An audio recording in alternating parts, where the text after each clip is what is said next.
We are recording. What's up, Restoration Rebels? This is Andy McCabe. That's Joe Spears over there somewhere. This is the Restoration Rebel Roundtable for the 27th of September, 2023, almost October. Definitely into pumpkin spice season. I just got my first, let's get Abby in the room here, got my first floor plan into Xactimate magically. So I'm just going to start off with that. Let's share the screen. I just got the notification. I'm so excited. So, we need to share the whole screen, don't we? Probably. Okay. Sharing the whole screen. Abalicious. How are you, Abby? I'm good. How are you? Good. Okay. So this is the one. So I click the notification first? No, you just open it up. Okay. We're going to open it up. Come on. Come on, Cletus. There we go. You know, very few people get that quote. Come on, Cletus. You'll be walking down here. You'll be limping back. All right. Sketch. Name that movie. Nutty Professor Eddie Murphy. Boom. Kaboom. Okay. There it is. Import. And there it is. Okay. Looks like one door is a little bad. That's why it's red. But other than that. So what do you do here? You just kind of adjust it? I would probably shrink it a little bit. So it goes, just shrink it a little bit. And then move it. There and we now go. And then expand it. There we go. Okay. Undefined. Okay, I'll have to redefine these, but there it is. So this started life in, this sketch started its life in Encircle. They walked this with the app. And then I have it connected to, I did the integration with Xactimate and it just got imported. So not too shabby. You know, I'd like to see a more complicated one to spend $50 on, but whatever. It should be 50, it should be $25 for the floor plan. It's $29 for the floor plan. I think it's another $10 for the Xactimate. Okay. So $39. It's $40. Yeah, I mean, which is still a lot cheaper than the Matterport ones, because the Matterport's $80 for the True Sketch for the first 1,000 square foot, and then it's. I thought Matterport started at $150. Well, first 1,000 square foot or less, it's $89. 1,000 to 4,000 is $158. Yep. 4,000 to 10,000 is $389. Okay. All right. Well, all right, Mr. Larson, welcome. Let's get to let's do this before we get too far down the road, because this is what we do. What's up, Rebels? Here we go. Agreements. 4 agreements. Number 1, I will protect the value of my services. Number 2, I will practice incredible transparency. Number 3, I do not believe in competition. Number 4, I'm willing to walk away from any project, client, or contract that is not compatible with my values and stated mission. Okay, we did it. We've done our homework. We've shown the Encircle sketch integration. Did you see that, Robert? Did you see what I just did? I saw right when you imported it. I didn't see it before that. I'll have to rewatch it. So stoked. Well, I didn't show the integration. So today you have to send an email. And all these instructions, if you have Encircle, the instructions are, you know, they scream at you when you pop it up because they want to push this really hard. So you follow the instructions. You got to send an email to Verisk. They've got to turn it on for your Xactnet addresses. And then you've got to do the floor plan in Encircle. And there's a little code. There's a floor plan ID that Encircle gives you. And you copy that, and then you go to Xactimate and do your data request data, and then you use that little code. It worked. So I'm excited it's going to help people that are newer.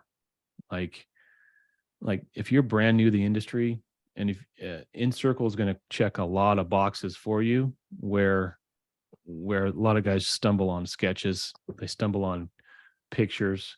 It's especially for those people that are not ready to pull the trigger on like geospatial, like Matterporting or DocuSketch. It's definitely going to be a very good Or- way of ensuring that, you know, the sketches come out the way they need to. Or pull the trigger on a full-time employee, right? You know, a high dollar guys like you and I, Mr. Spears, we don't, you know, we just don't grow on trees, man. You got to pay, you got to shell out for me. I mean, I charge like $17 an hour for what I do. You're hired. You hired. Darn it. I didn't raise my rates high enough. Gosh darn it. Well, what do we want to talk about today? Hurricane season's been kind of a bust, but we got tornadoes in Ohio today, so that's cool. Yeah, I mean, it's been a very mild fall this year, so It has, I'm not complaining about it, that's for sure. but that also means that we could have a late season flurry of hurricanes. I wouldn't mind that. I wouldn't mind a nice big drop of snow either, a nice big blizzard. It's snowing. Excuse me. It's snowing on my mountain here. It's not sticking, but it's snowing. Yeah, They're it's closing not- down the mountain for mountain bike season's almost over. So I'm excited. Y'all can have the snow. Send it my way. I'll stick to my beach. Yeah. What part of the world you in? Remind me. North Carolina. Oh, North Carolina. I was on a plane last week with a couple folks from Raleigh. Okay. That's about Super nice. 2.5 hours from where I'm at. Is everyone in North Carolina super nice? It's a southern thing, Mm. but around tourist season here on the coast, you do get a lot more different people that come from the north Mm. that aren't quite as nice. Mm-hmm. Mm-hmm. But it's a Get southern that. thing. And get if that. you say even hello to somebody, you're going to find out their life story because that's just how they are down here. Yeah, I heard all about these folks. That's I knew everything. Yep. Whether I asked or not, I got it. Yep. So what are you you a Wilmington area? I'm about an hour northish of Wilmington. I'm in the Jacksonville area, so Camp Lejeune. Okay. So It's that's just north of Topsail. No, that's just north of Beaumont or it's Beaufort? south of Beaufort. Okay. And it's like 20, well, we're probably about from actual Topsail Beach, we're probably about 30-45 minutes. North Topsail Beach, we're about 25 minutes from. Okay. See, Yeah. and that's the extent of my geography, folks. That's all I got. Don't ask me any other questions. Yeah. Camp Yeah. Lejeune, that's where they fly the Ospreys out of, though. Yes. So That fun. and the Black Hawk, they fly over my house. They have certain days they do trainings. So I think it's like Tuesday, Thursday. So they fly over. I had one fly over yesterday and the bar in my kitchen was shaking because it was flying so low. Whoa. Yeah. Oh, they have rules about Windows those things. rattle and the whole thing. Don't they So have to follow rules? I'm sure they do. But when they practice, they fly super low. And actually, when you sell your house here in North Carolina, you have to state that there could be like settlement issues because of the practice bombing and the military planes that fly over. Wow. You have to Alright. disclose that. Interesting. Okay. Yeah. Well, I don't know what to do here, folks. Should we just read the mail? Should we go into the group and read the mail? Well, we need to update. We need our Maui update, our bi-weekly Maui update. For live on the spot status, we have Mr. Larson. Go, Mr. Larson. Yeah. I haven't really followed up what was going on this week, but pretty much it's still closed. I heard the governor's gonna be opening up parts of Lahaina in zones. Mm.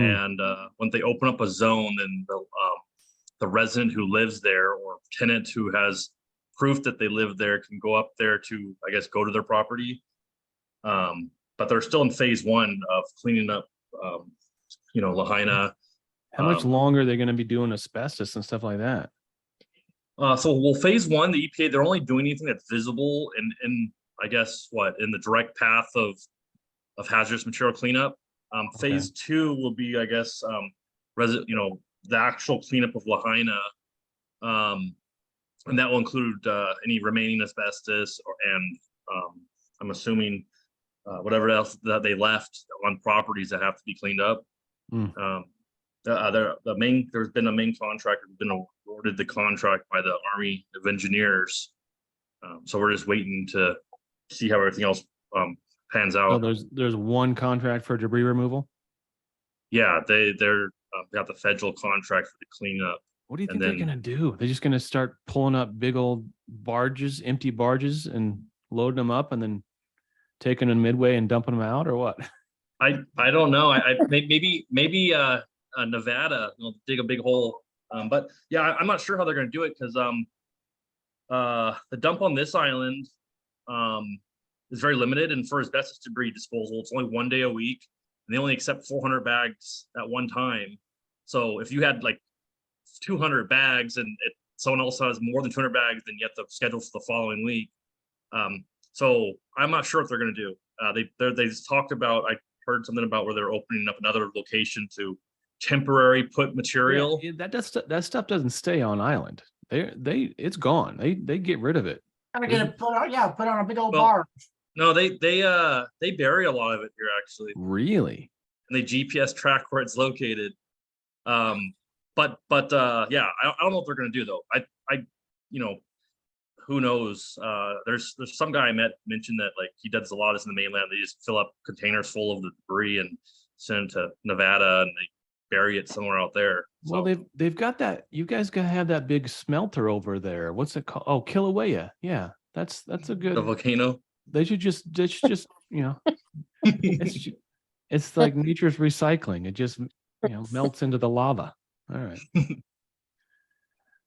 So your business in particular, have you seen a blip at all, or is it business as usual for your?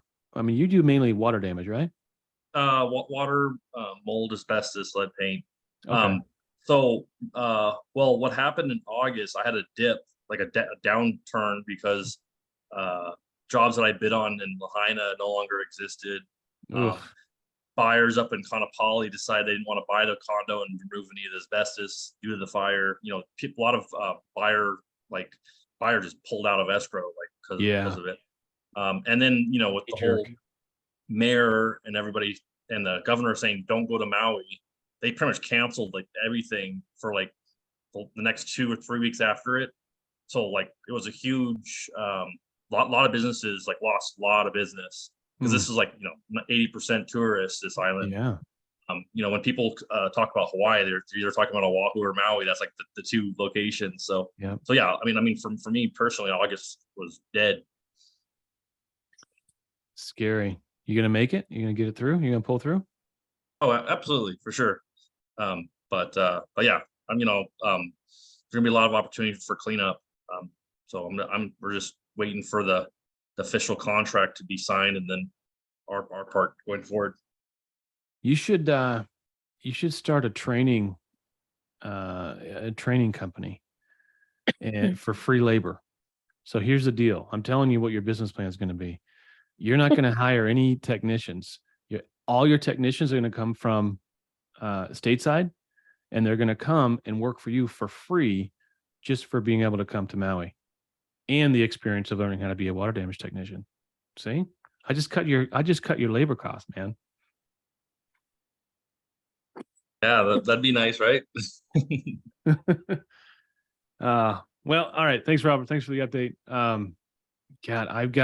So my landlord, the guy that I'm renting from here in Bend, his family runs Lahaina. I think his wife's family runs Lahaina galleries. And so, I mean, they're obviously gone, and you hope they had insurance for something like that. But man, it's It's scary. An entire town's gone. What are those people going to do? I mean, it's going to be a year and a half, 2 years before that place is livable. What are the people that live there? What are they going to do? Yeah, for sure. What are they doing So now? a lot of questions. A lot of it have been moved to other areas, and there's a lot of disaster sites here where you go to where they'll help assist. There's FEMA's there, SBA, a lot of different groups that are trying to help everybody get situated. They got tents. But long term, yeah, there's multiple locations. There's one up in Kula, there's one in Kahului here, and on the Lahaina side, there's I think a couple. But you can just go there and sign in, and whatever assistance you need, they'll assist with. Those are going to be semi-permanent, though. I mean, that's going to be there for a long time. Yeah, right now it's pretty early. Like I was actually talking to Andy the other day, and the business interruption guy, and because there's a this one restaurant near I talked to, and they pretty much have a restaurant in Lahaina. It didn't burn down, but I guarantee you there's tons of smoke down there now. They can't even go there to see what happened because they're not allowing people in yet. And so the insurance adjuster can't actually go there and make a claim. Right. And so he mentioned he had interruption insurance, and it made me think of the business interruption guy. I'm like, dude, like he totally should contact him and figure something out. He needs to be going right now. Yeah, he needs to start collecting, get that money. Yeah. So me personally, I was looking at my insurance too. Like, do I have interruption? Like, if I was in Lahaina, do I have interruption insurance? And the answer is no. So I was like, man, I probably should get an interruption insurance policy just in case too. Because I mean, if I was based in Lahaina, I lost all my vehicles, everything, all my assets, everything else. Like, I probably would I would probably have to close up shop. If you lost all my trucks, all my vehicles, all my equipment. Wait, so for sure you don't have BI? I checked into it. My policy does not have it. Yeah. Getting scary. Okay. I want to say something here. Go ahead, Mr. Andy. I want to send out kudos. I mean, Robert, I really appreciate the referral. They think they have it covered, but when I call them back or in 2 or 3 months, they're going to be like, okay, let's talk. You mean you could have got me paid 3 months ago instead of waiting? Yeah. What? Yeah, these people need to get this cash flow going, and I know it's not going to get any better with time. And I want to thank you, Mr. McCabe, because for that Portland deal, the guy hasn't called me yet, but okay. I appreciate that. He will. And Robert, if you get BI insurance, shoot me what the policy says. I know nothing about the policy except for those 3 or 4 pages. And I will read that and then give you some pointers and say, perfect. Yeah. I watched your podcast that you were on that interview for, and you specified certain things, make sure you have. So I told my agent, I want to make sure I have this and this. And yeah, but it's also like, you want to make sure that it's written for continuing expenses. You want to make sure that they don't limit your payout by month. Sometimes they say we will not pay any more than the total amount, and they divide it by 12. So if you have a seasonal business or your profits are lumpy, you can get totally screwed. Yeah. So it's kind of like, like I said, I am no expert in property insurance, but you send me those 3-4 pages, I can help. Yeah. Speaking of lumpy revenue, that's the restoration industry in general. Yep. Yeah. Well, what's interesting is, I don't think anyone really here has been talking about interruption insurance in general, other than, for example, I have a restaurant as well, and my restaurant has business interruption insurance included in it. And there was no cap on that, which was kind of surprising. But there's probably a lot of places in Lahaina who have been interrupted, and they have just no idea what the next phase is. Yeah. And I don't think, and I have no idea if the FEMA camps are telling the people what they can do or anything else. But I know a lot of insurance adjusters said that since they can't get there, they can't cover anything. And Hawaii hasn't done like California, like the Campfire and Paradise. They made all the insurance carriers pay 70% off right away, and then they Mhm. resolve the rest of it later. Like over here, like that's not happening. And yeah, so I'm hoping that, you know, the people that do need assistance and help, and The beauty get of it is, if you don't even have to be able to get into your business right now, if you know and you have like 2 years of financials, Yeah. I If can you're doing start on QuickBooks the model. online, I can start on know. a claim now, Mhm. and I can get it done and submit it before the adjuster's even shown up.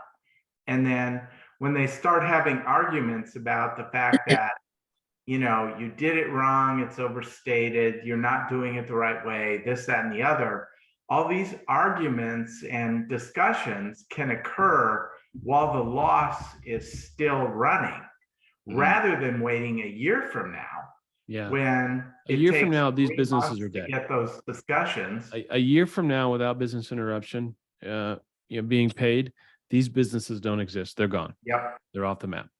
yep, agreed.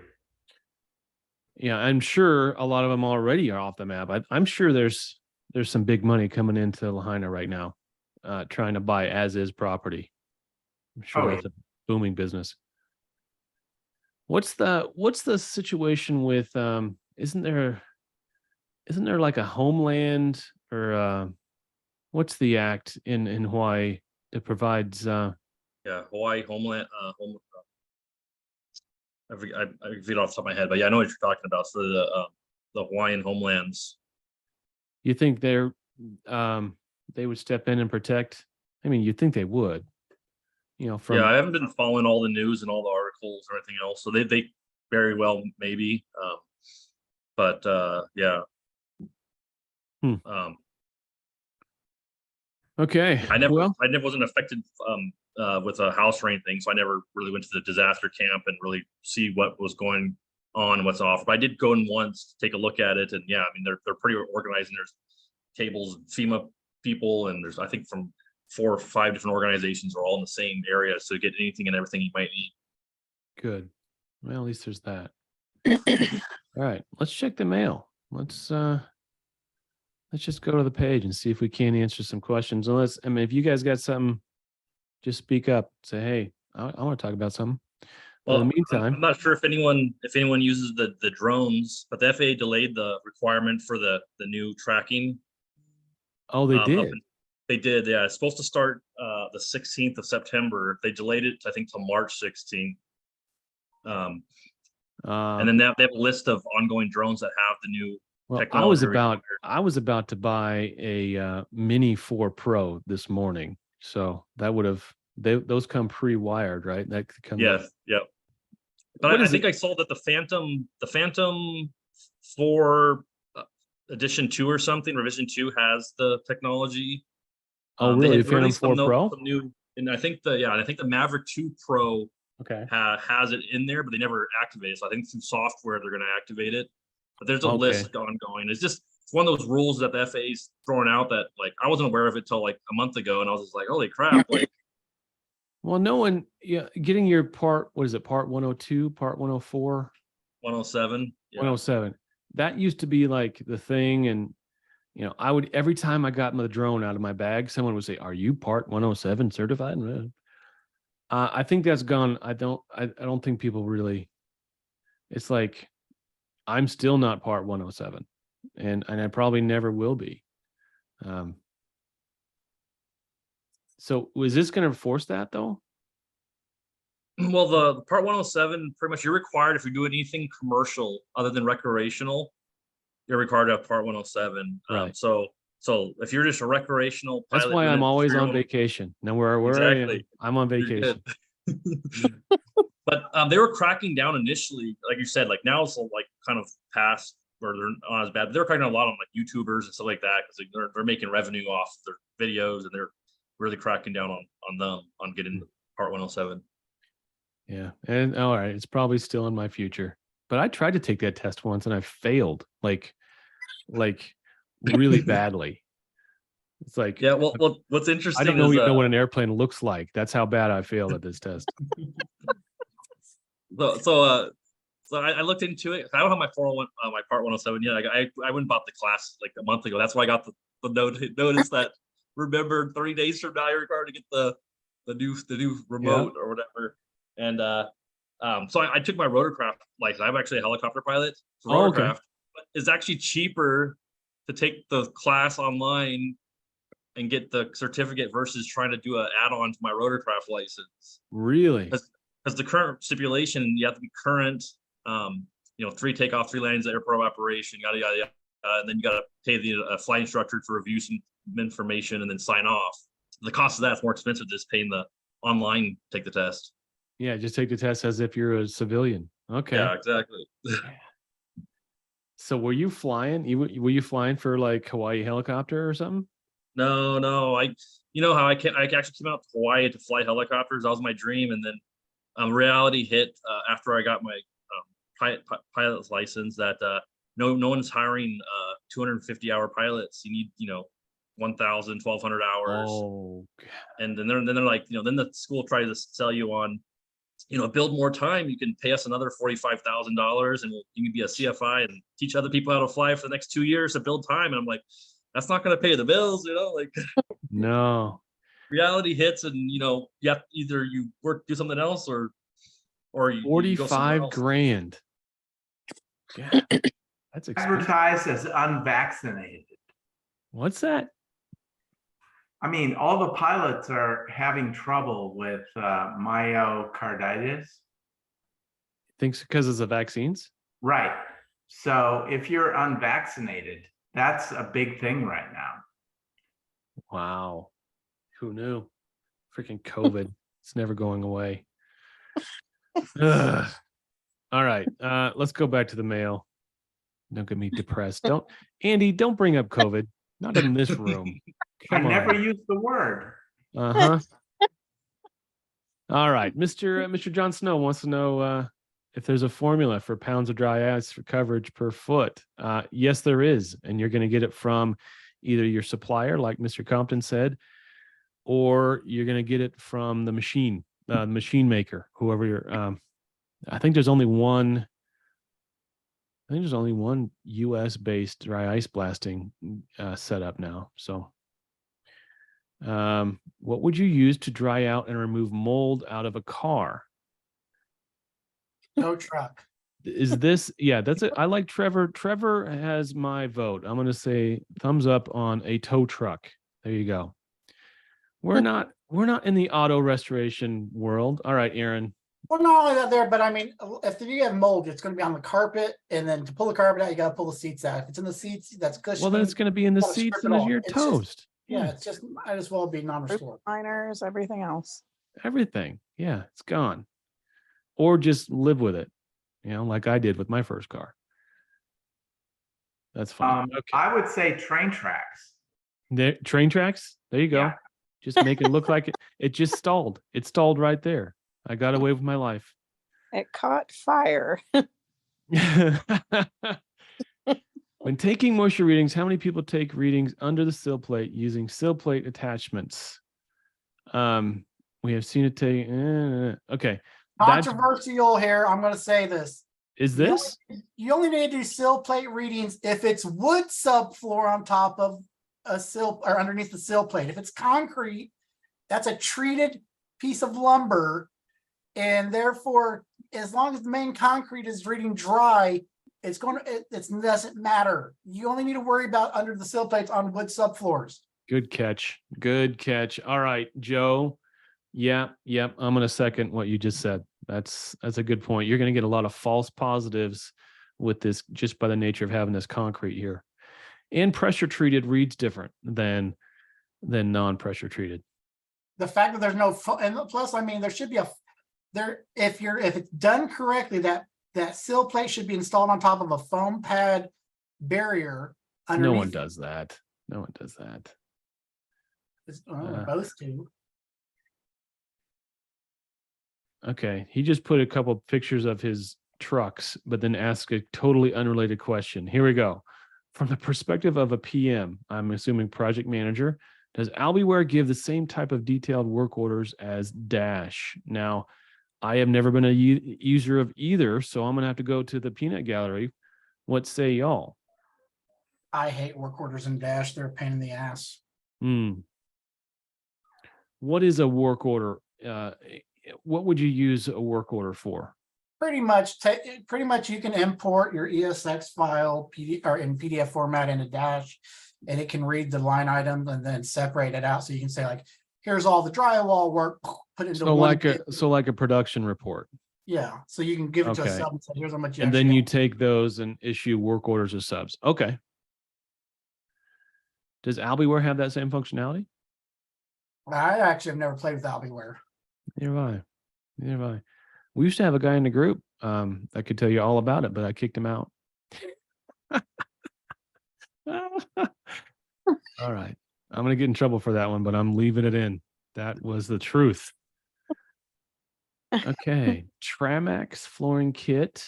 Oh, this guy's selling stuff. All right. So we just became Facebook Marketplace. Yeah. Next. Okay. My restoration company, USA Restoration Pros, is hiring. Okay.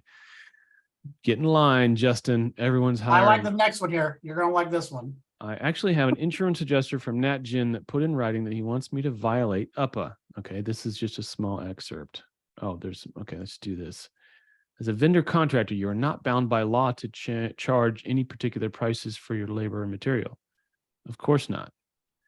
You can charge whatever you want. As Mrs. Rogers carrier, we are bound by the policy to pay what is fair and reasonable, not what you as a contractor say is fair and reasonable. Okay, bullshit, but okay.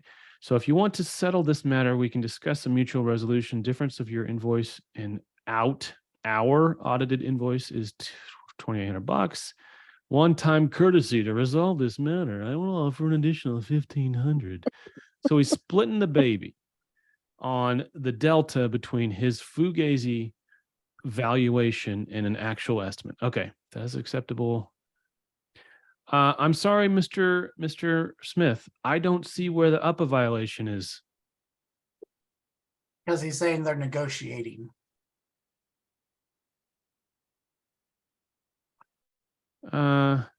Is it though? I mean, you're not talking scope of work at that point. You're just negotiating the price. He didn't even talk policy. Right? Well, just a little bit. He mentioned the policy once. Okay. But I mean, seriously, it's the policy says pay what's fair.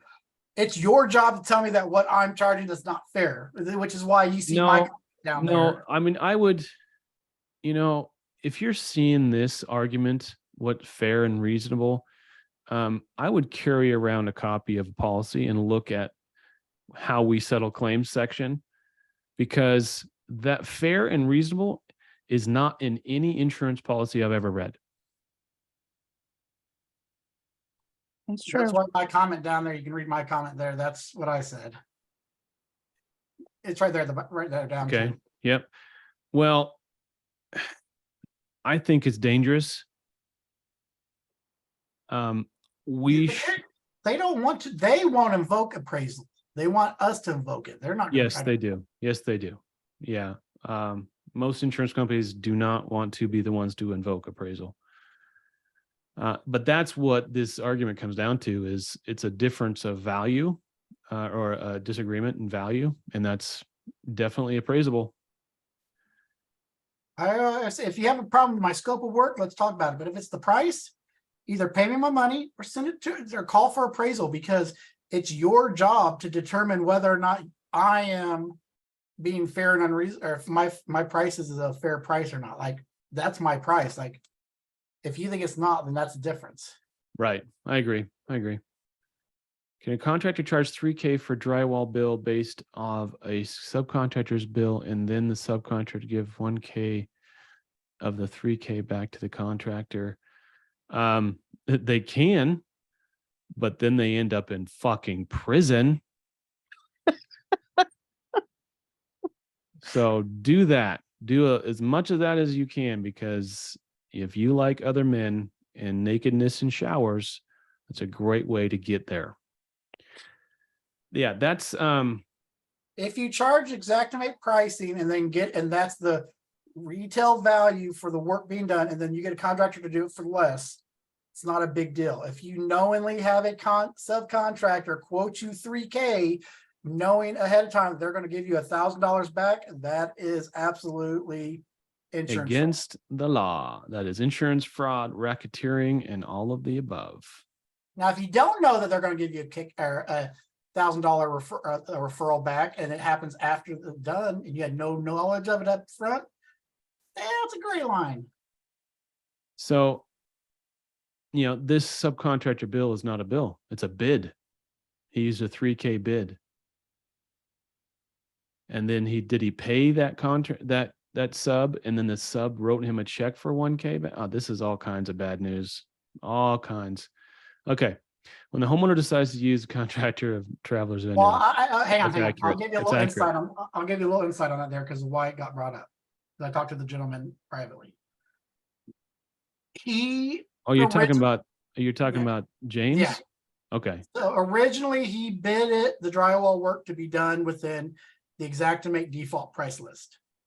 Mm-hmm. And his sub said, okay, well, hey, you know what? Like, I'm slow right now. I'll actually do it for like $2K instead of the $3K. Okay. But it's already been approved for the $3K. Now at the end of the job, the carriers are requesting copies of all his sub bids or all the bills from the subs, and he's trying to figure out, like, is he going to get in trouble for estimating at the front side $3K? Somebody Well, it depends. It depends on how he couched it. If he used that subcontractor's bid as a direct across for that to get to that $3K, he needs to write $1,000 check to that sub right now, so he can prove that he paid the sub 100% of the bill that he used to back up his estimate. But if he estimated it in Xactimate and it came up to $3K, and he found a sub that said was willing to do it for $3K, there's nothing wrong with that. Well, Nothing wrong with that at no. all. He And estimated the sub said he'd do it for $2K. It came out to $3K. He found a sub to do it for $2K, thinking Okay. he was going to be able to use that $1,000 somewhere else within the project. Yes. And now the adjusters are wanting copies of his bids from all his subs to validate the pricing to their But that's not, he didn't build his estimate off of subs. He didn't build his estimate with sub bids. He built it with Xactimate. So those sub bids, none of their business. He's not required to give any of that because he's not running time and material. He's running Xactimate. All right. That's why he was asking. He didn't know if he should just have the sub mark it up to the full price that Xactimate said. All right, Joe. I was coming a little hard on Mr. James, wasn't I? All right, I take it back. Now I know the full story. I know the full story. I get it. Okay.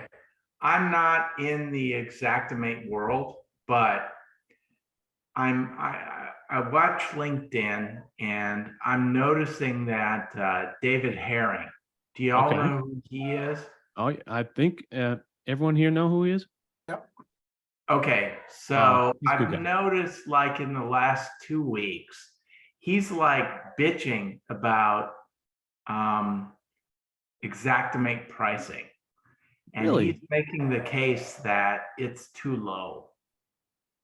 I wonder if Mr. Herring has blocked me on LinkedIn because I'm not seeing anything from him.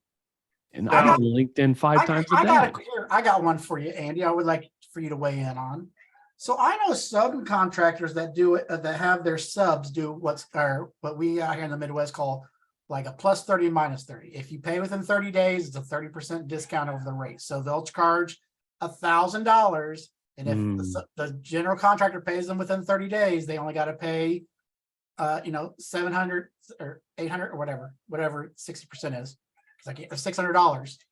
But since the insurance won't pay them for 45 days, 90 days later, they keep that extra funds because they had to finance the job ahead of time. And I've heard some people say that a plus 30, minus 30 kind of a discount applied to sub bids can get you in trouble.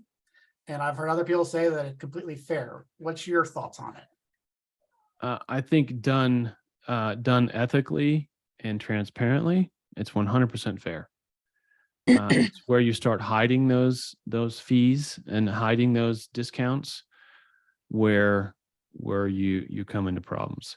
Because I mean, I know a lot of contractors, like I said, they'll pay every 2 weeks. So they'll pay you in 2 weeks here, but they got to wait a month or longer before they get paid, at the end of the job Yeah. for the whole project. So I mean, they, so it comes down to the one word, contractor. What do contractors do?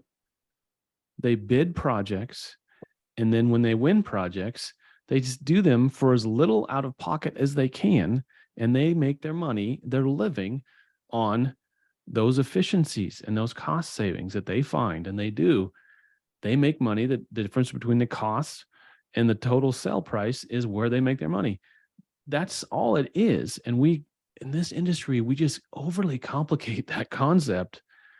We get ourselves twisted in knots over these, these games and tricks and tactics. No, if you can negotiate a discount for early payment with a subcontractor, that's between you and the subcontractor. Now, and I would argue in the insurance claim scenario, if that subcontractor starts charging you late fees, you got to pass those late fees on to the insured, and the carrier for their delays should be on the hook to pay those late fees. But that's a different story for a different time. we're not banks, damn it. We're not banks. We're not banks. Okay. Andy, I'm looking through Mr. Herring's feed now. Our large loss. Can you guys see this? Are you seeing Yep. LinkedIn? Yeah. Okay. Yeah. Nothing on pricing yet. Nothing on pricing. He had one a couple of days ago. He They're too posts easy. quite a bit, quite often on LinkedIn. Okay. So you Maybe might I not be- need to refresh my feed. Oh, you know what I got to do? I got to start liking more of it. I'm just going to like all his stuff. Here we go. All kinds of likes. Oh, that one needs a repost. Here we go. All right, David, I am Hey, man, boosting you, like son. my stuff. Like my stuff. Where are you? All right, we're on. It's on. It's on. Here we go. Mr. Saul. This is your feed? Oh, look at that. Okay. Boom. Boom. Oh, boom. I don't even know what you said, but I loved it. Oh. God, you're amazing. Oh, look at that. Boom. Oh, reposting? Oh, yeah. Boom. Yeah, man, I got you. I'm even going to post in the Global Insurance Professionals. Man, you're famous. Here we go. Yeah, I don't have anything better to do with my day than to go to social media. Here we go. All right. Is that enough? I'm not going to like Jack Hanks. Sorry, Jack. All right. We're done there. Okay. Back to the mail. Okay. That was funny right there. And we're running out of time. Do you guys have anything else to talk about? Because we got 15 minutes left. I can just keep doing this. I always like going through the feed a little bit and answering some people's comments and questions. How are you guys storing all your equipment inside your shop? Right? Yeah, boring. Anyone? And OSHA approved ways. There you go. There you go. OSHA approved. Whatever you do, don't break your back. Things in advance. Appreciate it.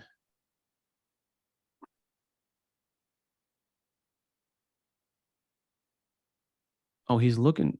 Now we're a library? Where he's looking for a copies book? of ebooks that people will let him borrow. Okay. Interesting. Okay.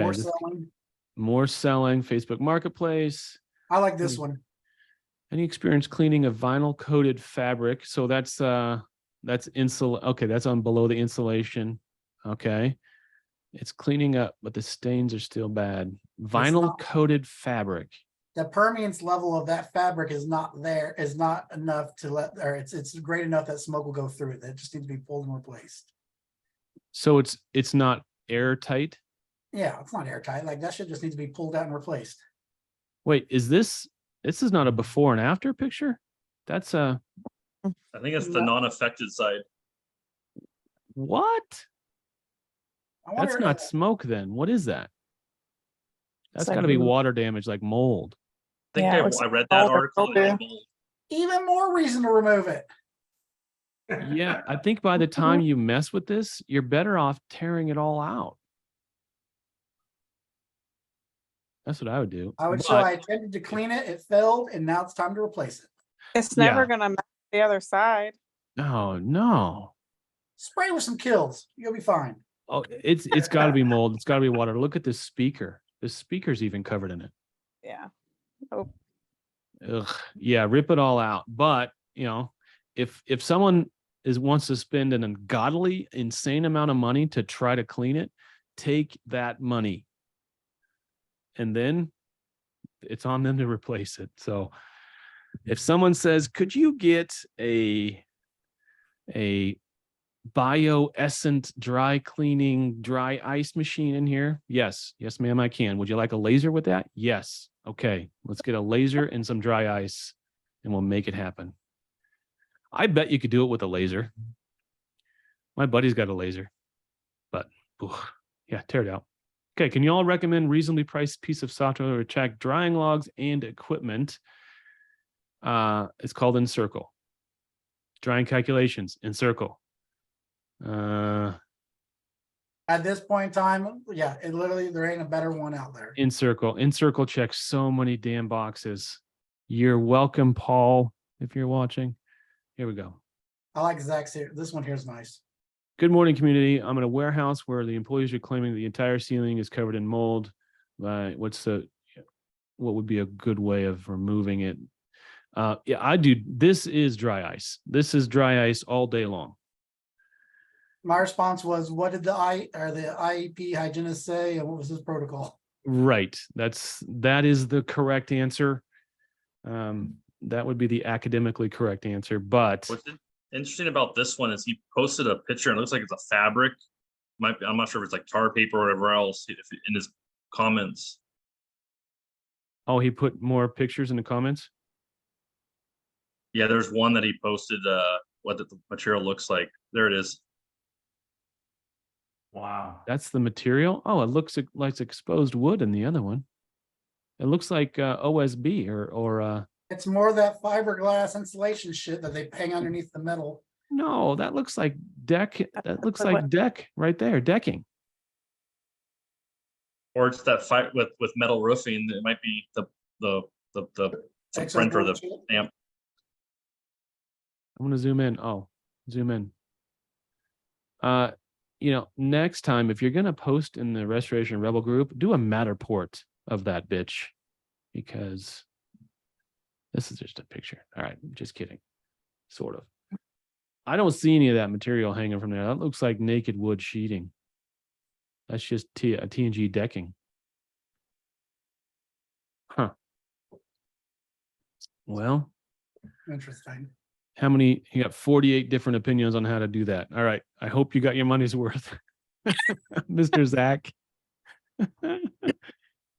Yeah, I do dry ice. I just cover this stuff, do it in sections, in, out, boom, boom. I have a customer that has an up flush toilet in the basement. What's an up flush toilet? Grinder pit, an ejector pit. What? It's a toilet. Instead of having an ejector pit in some bathrooms in the basement, it actually has a pump out that'll just shoot it up to the main drain line. Like it's like almost like a wall mounted toilet or urinal. And when instead of it going to an ejector grinder pit and then being shot up to the main drain, it immediately flushes up to the main drain. Okay. Would this be covered? Well, Rick, this is the wrong group to talk about insurance policies, but I would say as long as it's not specifically excluded, it's included. And so it's not a sump pump failure. It's oh, he turned off the electric. Well, you can insure stupidity. That's actually why we have insurance, because of stupidity. Accidental. I think it's going to be covered. I think it's going to be covered. Well, let's do a vote. Who votes covered? I think it would be. Okay, Abby. I think it would be too. 3. Okay, Joe and Andy. No I'm opinions? going to say the tenants moved out, so he turned the power off. So there should have been no sewage running in the house whatsoever which means then that would have been a main drain backup. And therefore, unless they have a rider policy, it's not covered unless he was having contractors work in the house. There's more information needed to be able to develop. Okay, so you're punting. You're saying I don't have enough information. Okay. All right. I think it sounds to me it's a downstairs unit, and he just turned off the power to that unit. And people are living upstairs actively using toilets. Yeah, that's gonna be a problem. Those who work in the state of Oregon, oh, that's me. Who are you using to file liens? Oh, I don't know the answer. My understanding is the guys I know just have an attorney that does it for, I mean, they just negotiate a flat rate with a local company attorney. like Lean Right, I think, or something like that. There you can use. There are companies that will do it and track the dates for you automatically. I think that's a good service. I don't know them offhand. Level Set, there you go. Level Set. David Kim has got the answer right there. That's a good company. Level Set does it. Jerry Edel. All right, there's a like. Boom. That man is the nicest, most genuine human being you will ever meet. You should go out of your way to meet this man. He's in Tennessee. All right. I'm tired of trying to carry. All right, we're almost out of time. Trying to carry 3 bags into a house. Okay, tell me more. I have a backpack and a few meters in it. It is really designed for tools, but I do not need 50 screwdrivers. My case with the tester. A separate box. Has anyone found a good bag or backpack that can carry multiple meters? Rifle case. No shit. Yeah, Pelican box. That's what I see. Yeah, I see a lot of people just a big Pelican box though. Yeah, but it's always funny to carry in a shotgun case or a rifle case and be like, here's my meters. I like your style, son. You ask for the cleaner. Called the When you're in cleaner. when you're in those at night, when you're in those bad neighborhoods, it keeps your truck safe. Not if you leave it in there. Get your truck broken into. What are you talking about? Looking forward. Oh, so Brad got his previous comment removed by an admin. It wasn't me.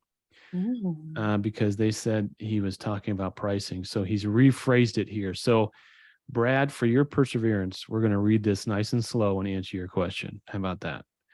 Looking for advice. I have a customer that had a Cat 3 water damage over Christmas. Okay. I was hired in mid-January. By that time, mold had begun.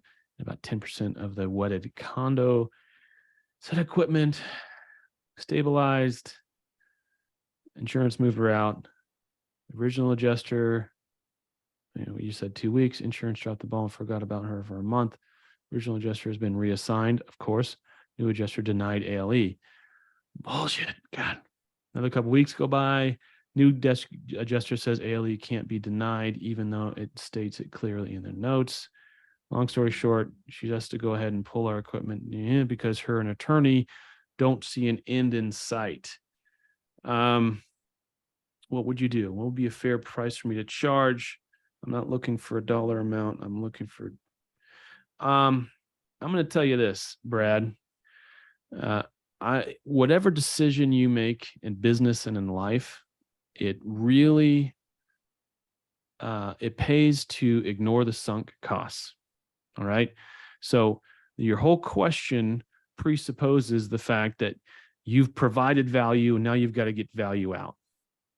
I would argue that you put equipment, you've got opportunity cost on that equipment and very little else, right? So you just set equipment and it's been stabilizing. So the reality has changed in that your equipment has zero value to the insured at this point. So here's what I would do. And I'm gonna let you guys answer too. If it were me, I would say, I'm gonna stop charging you for the equipment and I'm gonna let you ride until we get this figured out. Here's what you would owe me for the equipment so far, but I'm not gonna pull my equipment because that equipment still needs to stay there.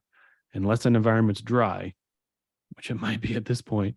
If it's dry, get your shit out of there, man. What's it been doing there all these months? How many times have you checked it? Anyway, I would leave it there, do it as a service to them, build goodwill with your client, build goodwill with everybody, with the attorney, let the adjuster know, hey, I'm not charging for this equipment. We still need to do the work, but I'm not charging for the equipment. See what that does. And maybe this adjuster will see your initiative of goodwill towards the insured, and they'll come up and say, oh, what do we owe you for ALE? I'm so sorry. I think there's more upside to leaving the equipment than trying to come up with a number and pulling the equipment. All right, I'm done. Who's up? We did that. Go Oh, ahead. go ahead. We did that. We had a job that we were getting ready to do mitigation for, and ran into possible asbestos. So we had to stop.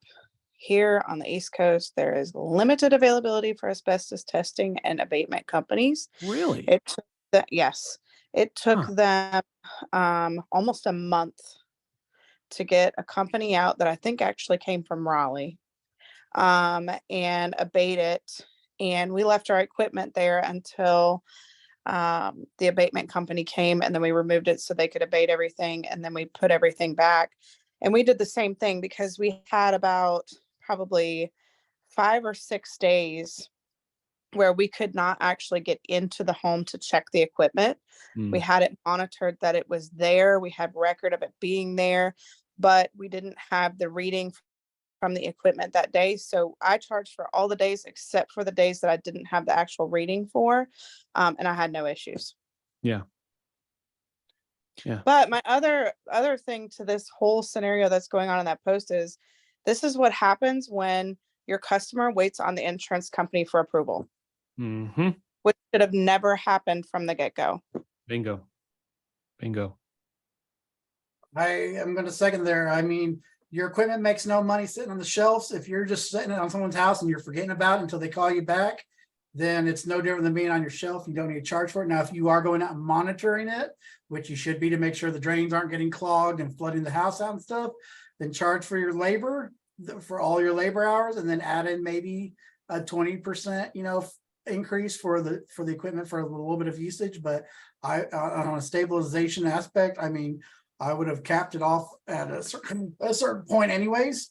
And I mean, but then again, I would have, after about a week of it sitting there, I'd have been like, you need to figure stuff out, or you need to sign this here, or freeing us from any, secondary damages to your house, because it's not you're not wanting to go ahead and proceed with the project. Yeah.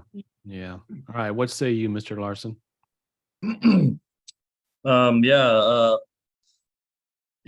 agree where, the client's waiting for the insurance adjuster to make a decision, and, they got them in this situation. But I probably would bill for the time on site up, like what Joseph said as well, where, 1 week from the time, if they hadn't made any progress, I would be looking on some other solution than just leaving it there. Yeah. Because I mean, you can get end of the day, some stabilization could be justified and done up until a decision, but at a certain point too, like you get, it sounds like a month's past now, and it's a whole different situation. So yeah, I mean, but I mean, if you've had it in there for more than like 2.5, 3 weeks and it's still reading wet when you go back there and stuff, ain't no amount of environmental control is going to keep it from growing anyways. Like, you're just wasting their electricity at that point. Yeah. But here's the other deal.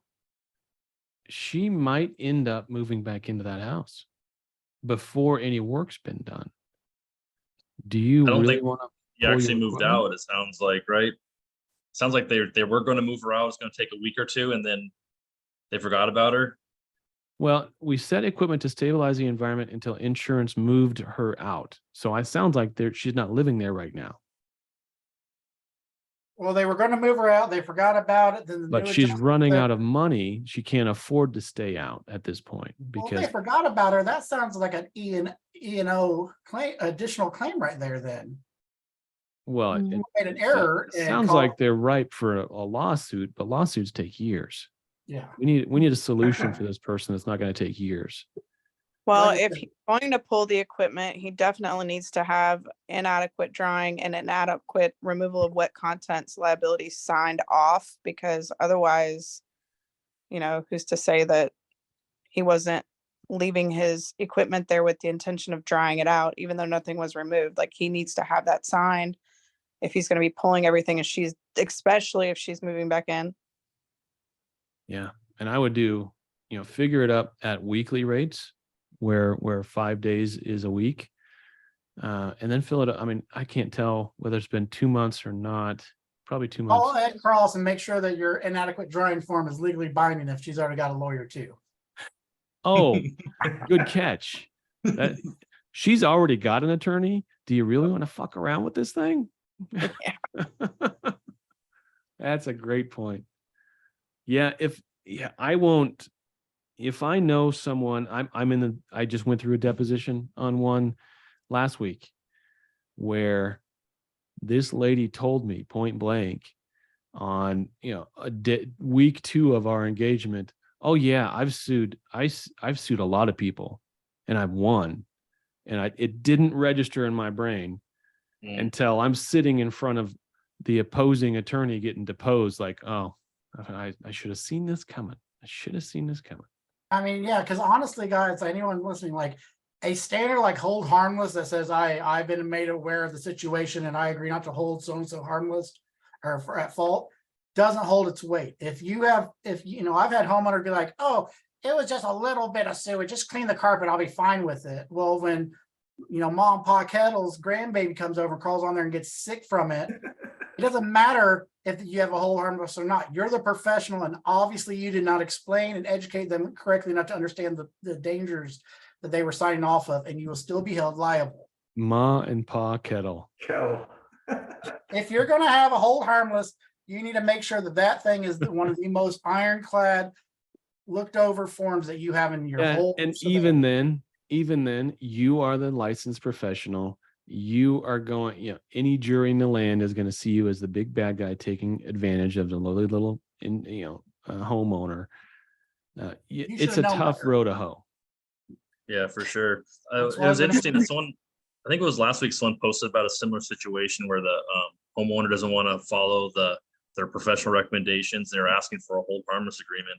And I've been there and done that, just like you, Andrew. And like, I have a deposition coming up here for next week. Similar situation, not our fault. I did everything and I documented everything and sent emails confirming and hold harmless agreement and specified exactly in there the reason what was going to happen if it didn't happen.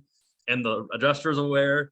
And they sold the place a year later, didn't disclose it. And now I'm doing the deposition to confirm everything. But it's a situation you don't want to get into in general. Like, that's why, you have 2 options. Either you walk away or you try to protect yourself. And sometimes, the walk away, especially the rebel motto, like, sometimes no money's worth all the headaches. And, some jobs, like, just walk away and call it a day. If we have a customer who wants to get insurance approval first, we don't even begin the job. We don't even start the job. We don't even set foot or put anything in that house until they're ready to move forward, because it's not. No, not even stabilization. Yeah. No. And then we also have customers who are like, well, this is how the insurance said they were going to do it. Well, that's fine, but I'm not that company. So if you want a company that's going to come in here and, do the job how the insurance company wants it done, you picked the wrong company, because it's not me. Not us. I have been known to, I tell people, look, let me set the DU and air scrubber up. If you decide you're not going to go through the insurance, or the insurance is not covered, I won't charge you for it and all. But if it, that way there's no financial transaction there to hold me accountable for it. But if you have a client that doesn't want to follow the industrial standard of care, you just need to walk away. Because while 80 to 85% of the time, 90% of the time, ain't nothing bad going to happen, that 10% of the time can cost you your business. I know, especially for folks they're just starting out, they just opened the doors. I had a guy on the phone today, brand new client. He's doing his first insurance job. He called me and I'm helping him with it. It feels like when you're starting out that every single job is one you have to have. And you will go out of your way. You will bend over backwards. You will drive too far. You will do things that ordinarily you wouldn't do to get a job because you feel Doesn't pay. desperate. Let's say that again. It doesn't pay. It really doesn't. So we've got to be willing to walk away. Those of us veterans in this room know there's always another job. There will always be another job. I've actually gotten more jobs from telling people I'm not going to deviate from the standard of care than I've had to walk away from them. Like usually they're like, wait, so you mean you're not going to work? No, like this is how it has to be done. I've had jobs where they decided to go with the preferred vendor over us. And then I end up coming Right. back out, clean up the mess. Uh-huh. Uh-huh. Hey, charge them twice. Charge them twice.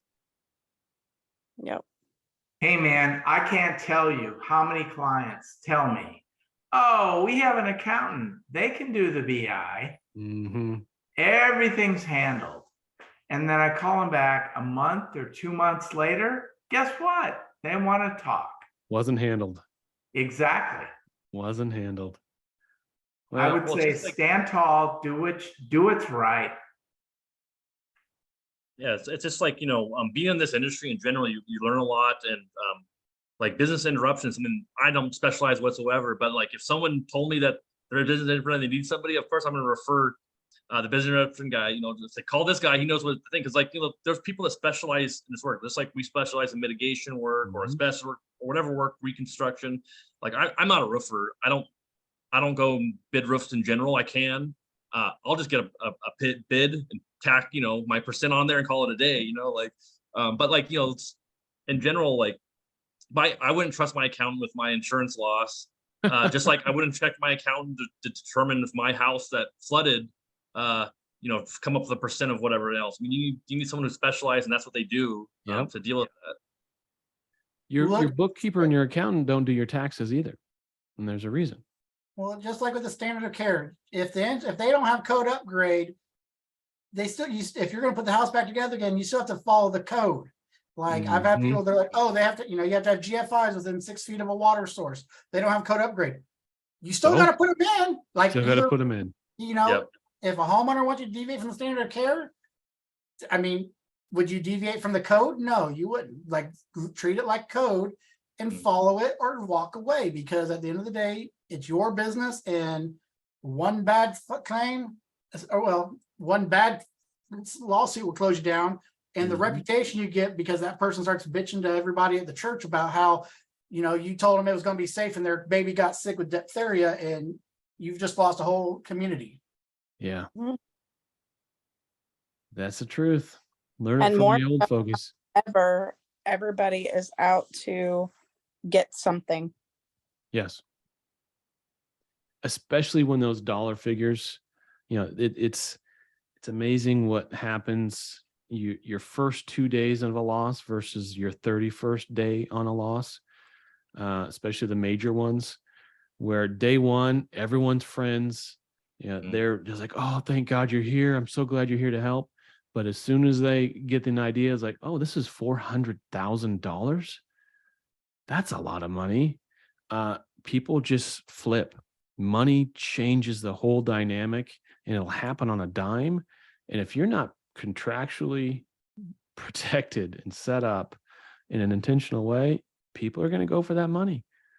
I've had people walk away like no pay contractors to the tune of hundreds of thousands of dollars, and there was nothing contractually the contractor could do about it because their SOPs were a mess, and it put them under.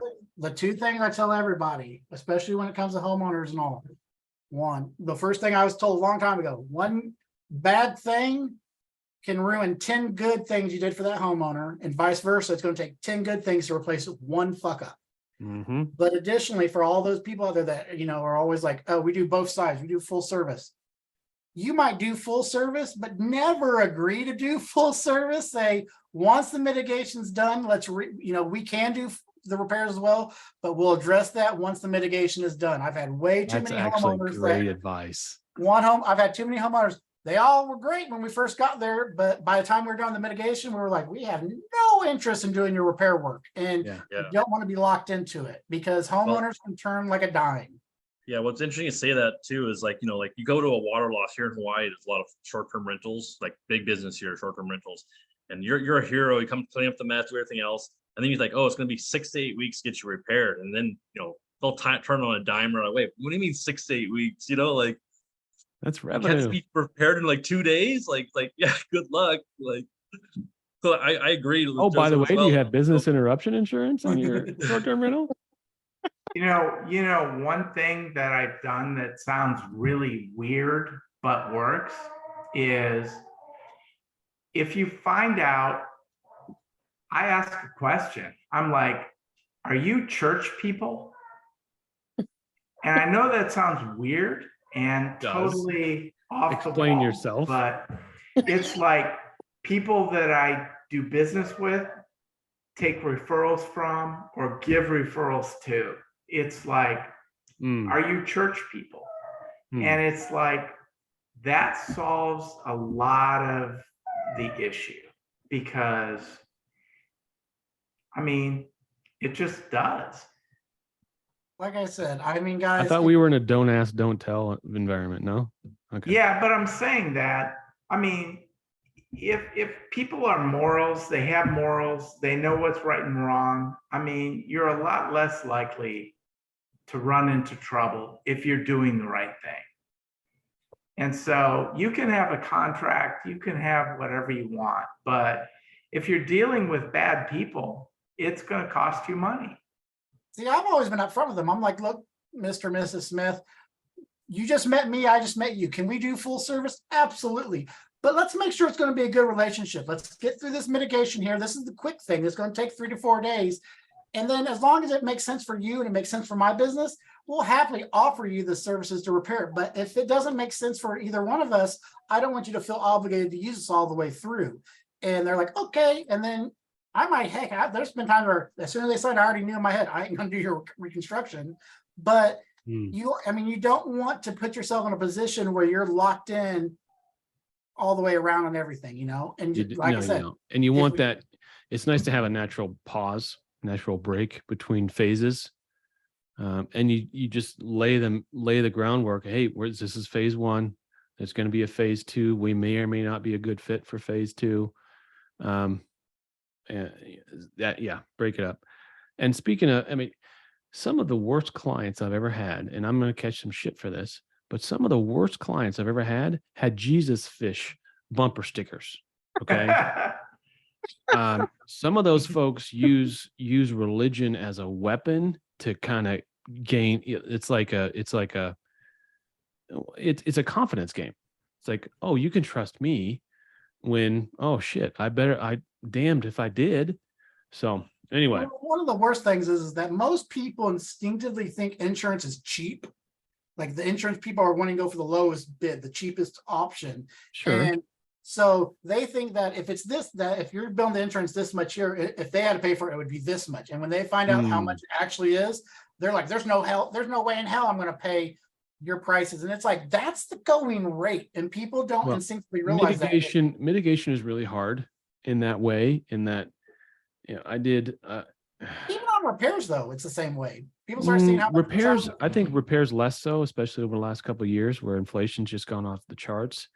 But we did. I did a mitigation. I helped with the mitigation. It was 2 hours north of here, out in the boonies, over multiple days, freezing weather, blah blah blah. Like we had to there was a small hotel in town, but we had to put the guys in the hotel for the duration of the MIT and bring up contents trucks. It was of size. So it was $100,000 to dry out a 1,500, 2,000 square foot house was $100,000 in mitigation. And not only the adjuster come unglued, but the client came unglued. He's like, how did you do that? Why? It's just so much money, but people can't fathom what we are building into our calculus is the risk. There's a lot of risk in what we do. And there's a lot of I mean, we pay some of the highest workers' comp rates of all professions. There's a higher cost to do what we do. And you asked us to drop everything for you and drop our entire lives and put you in our schedule. There's so many costs that people have a hard time understanding. And if you're not coaching them ahead of time, you try to drop $100,000 bill on somebody, people will just go nuts. Mhm. Yeah, I'm yeah. huge on onboarding, but I had this customer and we gave the $13,000 bill, and he was like, well, I just feel like this is really expensive. And I was like, yeah, that it is. Mitigation is expensive. And he's like, well, we did like, it was a downstairs category 3 water, sewer backed up, whole downstairs, the kitchen was downstairs, bathroom, laundry room, the whole nine. And he's like, well, I feel like it should have been like $5,000 or $6,000. I'm like, $5,000 or $6,000 for maybe just the bathroom, but that Mhm. doesn't include the whole space. Yeah. Yeah. Well, we got to project. If we don't protect our value, it'll evaporate and Mhm. people run us down. So, all right. On that note, good to have you guys. Good talk. Next week, you will not see the walls behind me. It'll be a different office. Hopefully I'll be moved and set up by then. Oh. And yeah, be good to each other. Reach out to a rebel this week if you can. Otherwise, we'll see you guys next week. Sounds good. Bye. Thanks, Good. Scott.